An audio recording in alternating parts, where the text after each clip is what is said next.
Well, I met Sam Mitchell at Columbus High School one day. I think it was the third day of his freshman year. I was a junior at the time.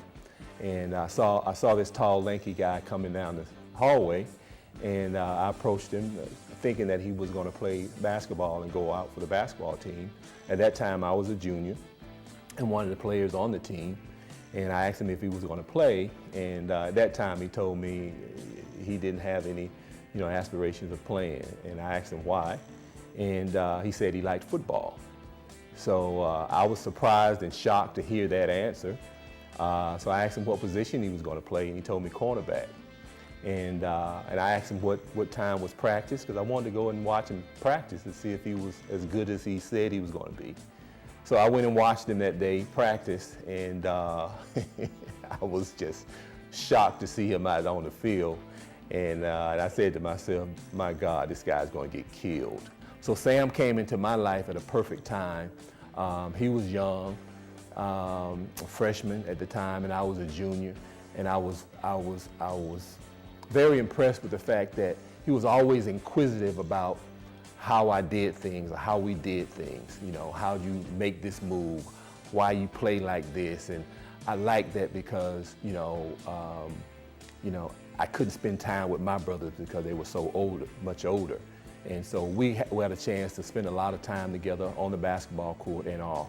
I knew he was going to be a good player because we worked out every day and we pushed each other.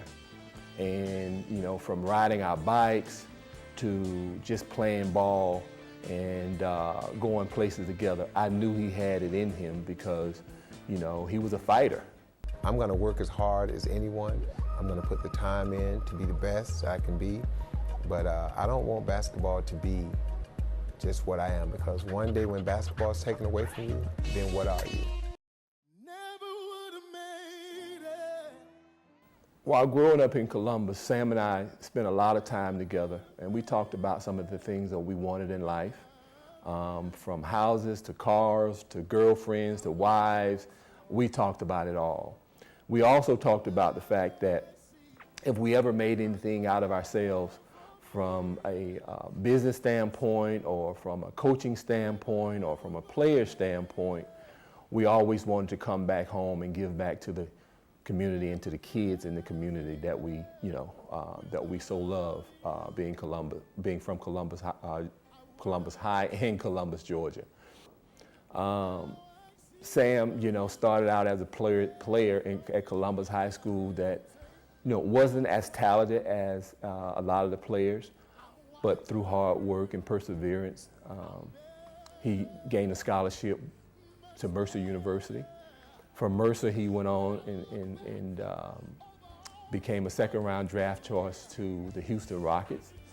But unfortunately, he got cut, went overseas and played. And one of the things that he told me at that time was, he said, Mark, there are 26, 27 teams out there. Only one told me no. He said, I know there's a yes out there somewhere. He said, I'm going to keep trying until I find that yes. And he did. Minnesota Timberwolves called him, and they signed him to a contract. And I never forget that day, him calling me, telling me that you wouldn't believe it, man, the Minnesota Timberwolves, I just signed a contract with them. And I tell you, we laughed, we cried, we talked about, the good times, the bad times. We talked about all the things that we, had aspired to be from a basketball standpoint. And he had finally made that transition, and it was so special, and it was so gratifying for me to hear that from him, because I know how hard he worked. Slow your roll, young fella. Slow down, all right? This is your first day here. And then I remember him. After 13 years, I asked him. I said, "Well, now that you're going to retire, what are you going to do?" He said, "Well, I want to coach." He said, "I'm going to be assistant coach at Milwaukee for the Milwaukee Bucks for 2 years." And he said, "Mark, just give me 2 years, then I'll have my own team as a head coach." So 2 years went by, and at that time, I think the coach got fired. So he got hired by Charlotte Hornets. And he was packing his bags and he was getting ready to drive home by himself. He called me and said, man, I'm headed home. And I said, well, let me fly out there and I'll just ride back with you, because it was like a 16, 17-hour drive. So I flew out. We drove back home from Milwaukee. And it's funny because we were in that car for 16 hours and not once did we turn the radio on. We talked the whole time. And during that time, you know, he kept telling me, I want to be a head coach. I'm going to be a head coach. And I guess for about an hour or so, I pretended to be a general manager and I pretended to interview him as a head coach. And I was hitting him with certain situations. How you going to do this if, you know, the clock is at 5 seconds and you got this player, Bosch and Vince Carter in a position.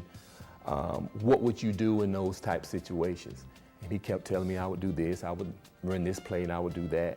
And it was funny because after about an hour or so, and I told him, you're ready. I think you're ready to be a head coach. I think you're ready. And we laughed and we laughed. Well, to make a long story short, about 2 weeks later, he got a call from Toronto Raptors and they interviewed him and they made him the head coach. And I'll never forget that day, him calling me and saying, Mark, are you sitting or are you standing? I say, I'm sitting. He said, listen, the Toronto Raptors just made me the head coach of their franchise. Oh man, we laughed, we cried, we talked about old times, and it was a special, very special day for the both of us. Sam, you know, as your best friend, as your brother, as a person that I admire for all the things that you've done, not just on the basketball court, but as a father, as a mentor, as a friend, as a Christian, as a person that not just kids look up to, but adults look up to. I want to congratulate you on all of your success, you know, all the endeavors that you've aspired to be. And I think the best is yet to come for you, but you are very, very deserving of this honor. And I want you to know that I'm very, very proud of you.